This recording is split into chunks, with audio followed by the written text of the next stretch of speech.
Yeah, guys, I visited Blick Art Materials store in Ohio. It might be very simple thing for many of you, but it's been on my list for a while now.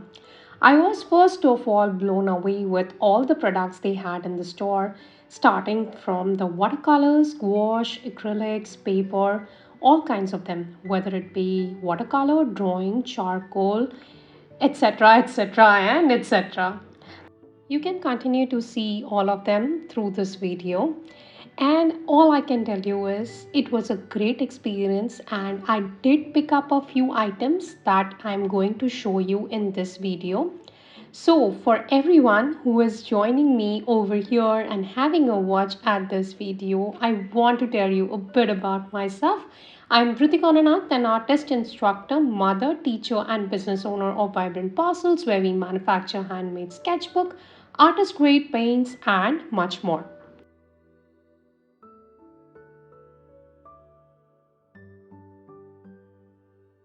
I usually share weekly one video where I do a review of product or a painting or something about my own life.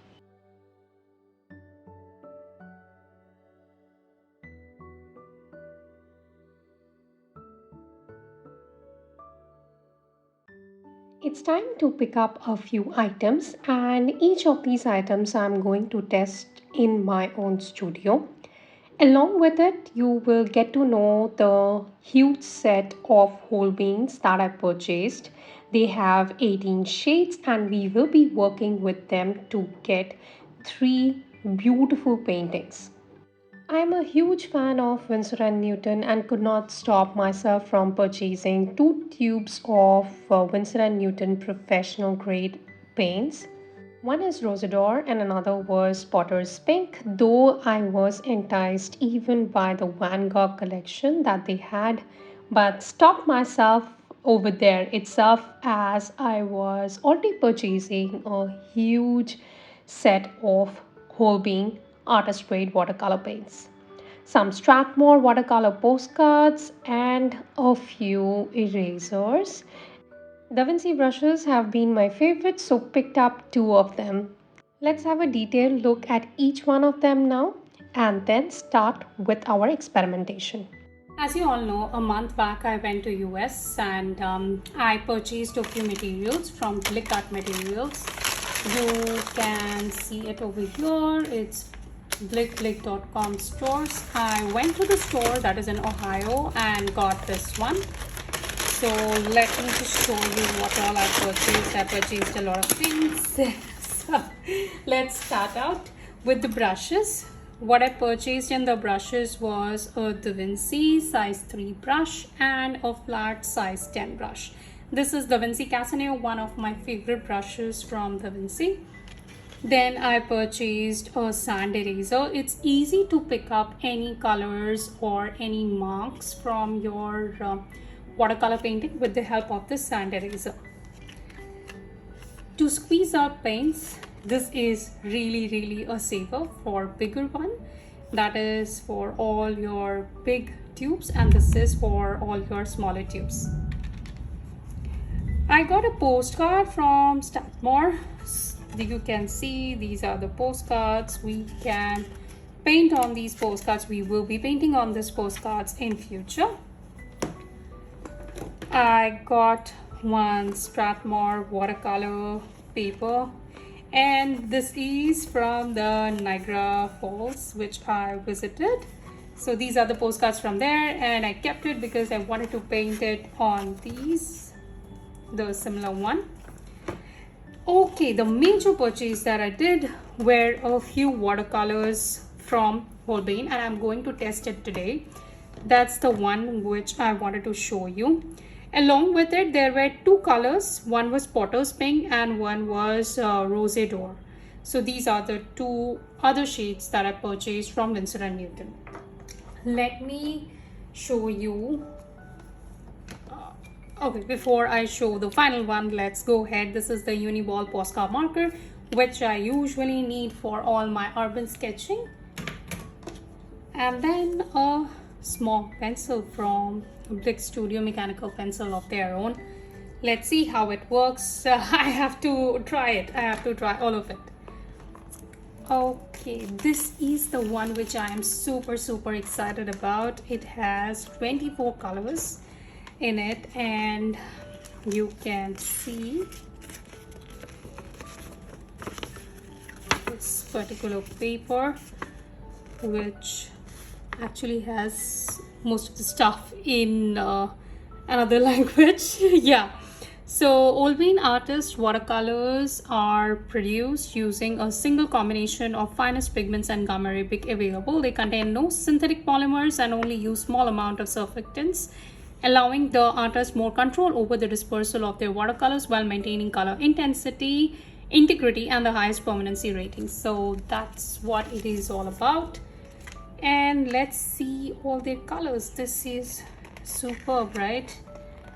Okay, I have got a whole list of so many colors that they have. This is 18, then they have a set of 48, they have a set of 60.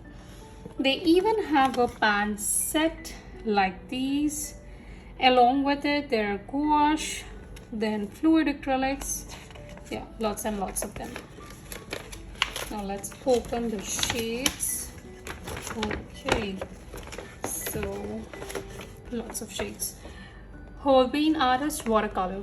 So these are all the colors which are there in the watercolor range. These are all the colors which are there in the watercolor range, and along with it there is masking fluid, etc. We are mostly going to test our watercolors itself, and hence I would be more concentrated on that particular area today.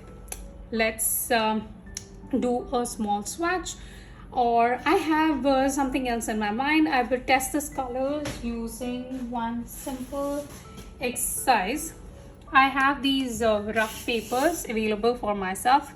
I will make 3 running paintings on them, and they will be used as thank you cards for all the people who purchase any paintings or any kind of gift items from me, even for themselves, the sketchbooks and the paints from www.vibrantparcels.com. I always love to send them handmade thank you cards.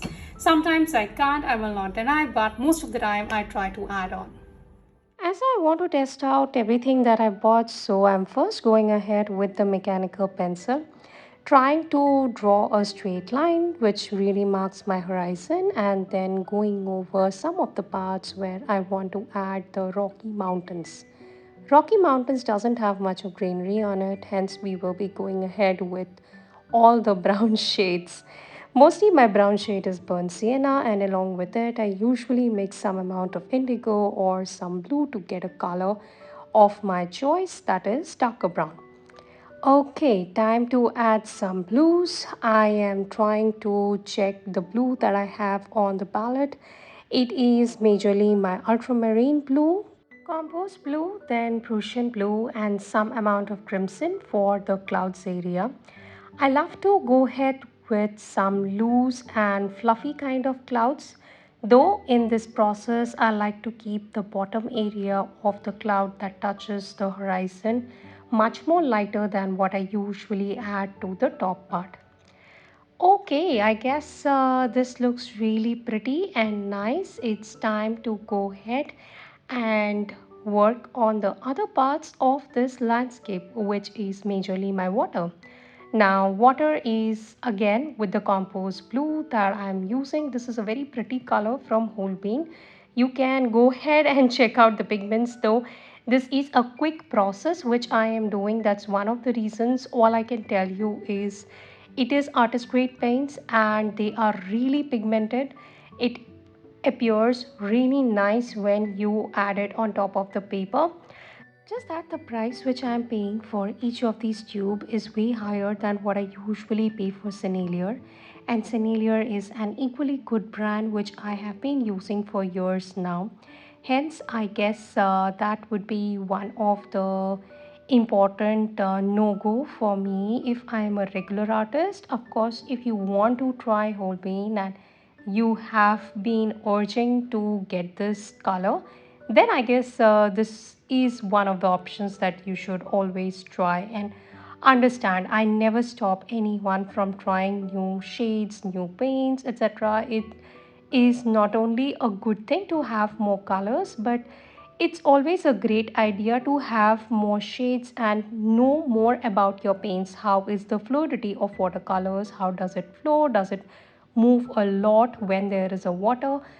Like, I just feel that QOR is not so well suited for myself as it moves a lot in water. Some of the Winsor and Newton shades are also the same way, whereas I feel that Holbein moves way lesser, just exactly the way I have been using Magello Mission Gold. That also goes way less in terms of the movement, etc., into the water. Time to finish this painting and move on to the next one, which is majorly going ahead with night skies. And what better than going with an aurora? I have chosen cobalt green for this particular purpose. Along with it, I am using some amount of my Prussian blue as well as ultramarine.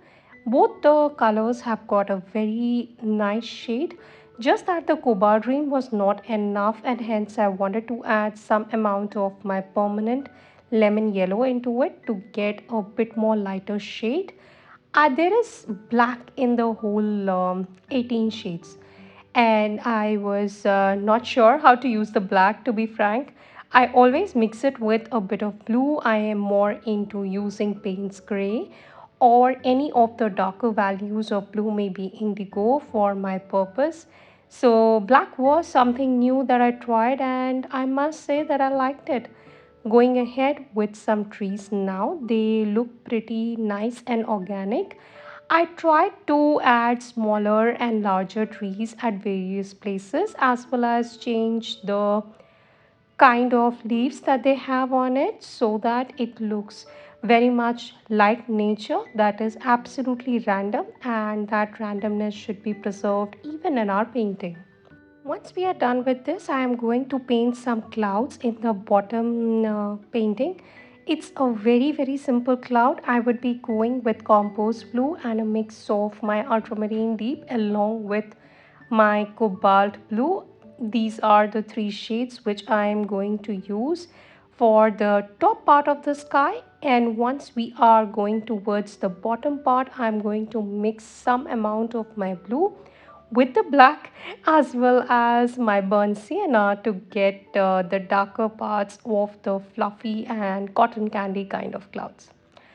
Okay, I have enjoyed painting with my new Holbein set. If you are planning to go ahead with Holbein, I must say it's a go from my end. Just that the prices are a bit higher compared to the other that are available in this range. Ending the sky with some beautiful small birds, and then remove the T pattern angle. Have a final look at it. Hope you also enjoy painting these three quick, small and easygoing paintings.